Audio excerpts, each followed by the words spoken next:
ہمارے بچے مرتے ہیں تو ہمیں دکھ ہوتا ہے. اگر یہ اظہار کرنے کے لیے پرامن طریقہ ہم اختیار کر رہے ہیں اور اگر اس پرامن طریقے کو بھی روکنے کی کوشش کی تو پھر لوگ یہی کہیں گے نا کہ جو لوگ جنہیں تم غداری کے سرٹیفکیٹس بانٹتے ہو وہ بھی ناجائز تھے. پھر جنہوں نے میرا آفس روکنے کے لیے فلیگ لگا کے یہ کہا کہ اسی دن ہم یہاں پر پروگرام کریں گے, میں نے کچھ نہیں کہا, میں نے اپنا پروگرام کینسل کر دیا اس لیے کہ میں اپنوں سے لڑنا نہیں چاہتا.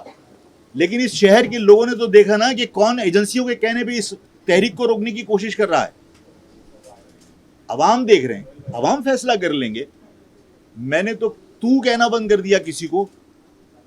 میں تو ہر ایک کو عزت اور احترام کے ساتھ بات کرتا ہوں کہ بھائی کوئی یہ تلخیاں آپ ختم کرو.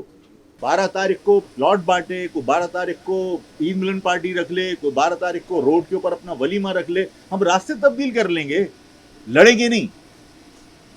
اور جس کی امن کی ذمہ داری ہے اگر وہ یہ سب کچھ ہوتے ہوئے دیکھ رہا ہے تو اس کا مقصد یہ ہے کہ یہ چھوٹی چھوٹی یہ پولیٹیکل پارٹیاں جو فارم 47 کے اوپر جو ہے وہ ایوان کے اندر بیٹھی ہوئی ہیں, ان کی اوقات نہیں ہے. اس کا مقصد ہے اس کے پیچھے پھر ایجنسیاں ہیں. اس شہر کو بندوق کی نوک کے اوپر کنٹرول کرنا ممکن نہیں ہے, اس لیے کہ یہ شہر میرا ہے. اس شہر میں جب میرے بزرگ آئے تھے تو یہ ببول اور کیکر کا شہر تھا.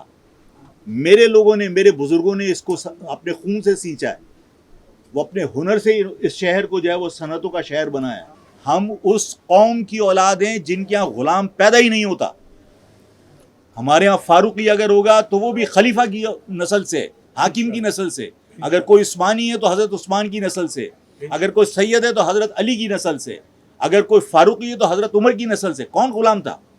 اور پھر اس کے بعد اگر کوئی راجپوت ہے, رانگڑ ہے, قائم خانی ہے, خانزادہ ہے, کون لوگ ہیں؟ مارشل. ہمارے یہاں غلام پیدا نہیں ہوئے. ہم اپنے بچوں کو کسی گھوڑے کو ہاتھ لگوا کر اس کو یہ نہیں بتاتے کہ یہ بہادری کی علامت ہے. علامہ اقبال کی مزار کے پیچھے کس کا گھوڑا نصب کیا ہوا ہے؟ یہ نہیں بتاتے کہ اس نے نانی دادی کی تیری عزت لوٹی تھی. وہ بتاتے ہیں کہ یہ بہادری کی علامت ہے. ہمارے یہاں یہ تاریخ نہیں ہے. پیپلز پارٹی اس شہر کی جماعت نہیں ہے.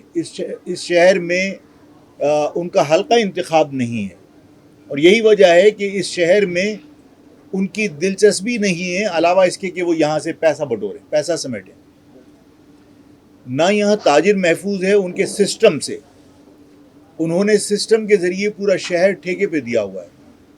چاہے وہ پانی کی سپلائی کا کام ہو, چاہے وہ شہر کی تعمیر کا کام ہو, چاہے وہ سندھ بلڈنگ کنٹرول اتھارٹی ہو, چاہے وہ آپ کی کے ایم سی ہو اور کے ڈی ہو.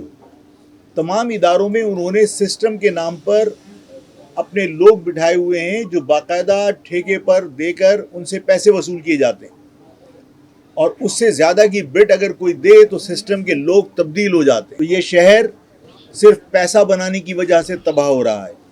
اس شہر میں عصبیت کا عالم یہ ہے کہ لاڑکانہ کے اندر انٹرمیڈیٹ کا رزلٹ 87% تھا, اور میں نے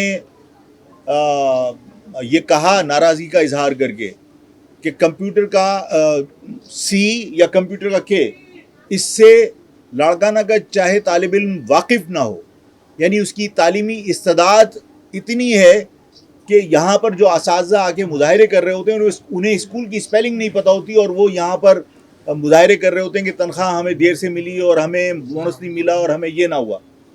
ان اساتذہ سے جب صحافیوں نے اسکول کی اسپیلنگ پوچھی تو انہیں اسکول کی اسپیلنگ نہیں آتی. تو لاڑکانہ کے اندر 87% جب رزلٹ بنا تو میں نے کہا کہ جنہیں یہ نہیں معلوم کہ کمپیوٹر سی سے ہے یا کے سے, ان کے 87% رزلٹ ہے. اور آپ سب گواہ ہیں, آپ اپنے ہاں محنت کرتے ہیں, کاروبار کرتے ہیں, اور اپنے بچوں کو اعلیٰ سے اعلیٰ تعلیم دلوانے کی کوشش کرتے ہیں, اور بچوں کی باس پرس ہوتی ہے کہ تمہارا ہوم ورک ہوا یا نہیں ہوا, اور اپنا رزلٹ بتاؤ. یہاں کے بچے پڑھتے ہیں, اس کے باوجود ان کا رزلٹ 37% ہے. یہ عصبیت کی بدترین مثال ہے کہ یہاں کے بچوں کا رزلٹ 37% بنا کر ان کو میڈیکل کالج اور انجینئرنگ کالج سے محروم کر دیا. حیدرآباد شہر کے اندر جو سندھ کا دوسرا بڑا شہر ہے, وہاں کوئی یونیورسٹی نہیں ہے, اور چاند کا میڈیکل کالج ہے, چاند کا میڈیکل یونیورسٹی ہے. نواب شاہ جیسے شہر کے اندر میڈیکل یونیورسٹی ہے, کالج ہیں. گمبٹ کے اندر میڈیکل یونیورسٹی ہے. حیدرآباد جو دوسرا بڑا شہر ہے, لیکن کیونکہ وہ اربن ایریا میں شمار ہوتا ہے وہاں پہ رہنے والے لوگ اپنے آپ کو مہاجر کہتے ہیں. اس وجہ سے حیدرآباد میں سندھ گورنمنٹ نے کوئی یونیورسٹی نہیں بنائی. ظلم یہ ہے کہ اب پہلے لوگ گریجویشن کرتے تھے تو جامشورو جا کے ان کو وہاں سے اپنی ڈگری وصول کرنی ہوتی تھی, اور بہت سارے لوگوں نے ڈگری صرف اس لیے وصول نہیں کی کہ وہاں جانے کے بعد وہ جو غیر مہاجر ہیں ان کے تشدد کا نشانہ بنتے ہیں. جامشورو کے اندر, سندھ یونیورسٹی کے اندر جی ایس سندھ کے لوگوں کے تشدد کا نشانہ بنتے ہیں. آج میٹرک اور انٹر کے بچوں کو مجبور کر دیا ہے کہ میٹرک اور انٹر کا جو بورڈ ہے, انٹر کا اور میٹرک کا بورڈ دونوں کو جامشورو شفٹ کر دیا حیدرآباد سے.